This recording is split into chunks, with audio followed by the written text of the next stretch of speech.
is about expansion. Okay? Expansion.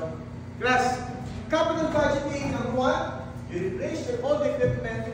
Number 2, you improve your facility, and we have expansion.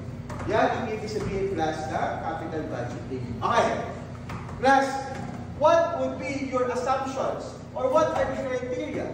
Or what are the basis na masabi natin that this would be a capital budgeting?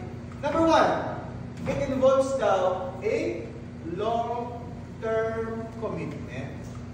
Okay. What do you mean, class, of long-term commitment? It involves a long-term engagement. Diba? Class, if you go to Naga City, no, in this UNC, diba? Ano ba ang malaking building dito, class? You have SM, we have Robinsons, diba? And that would be capital budgeting. Why? Capital expenditures. It involves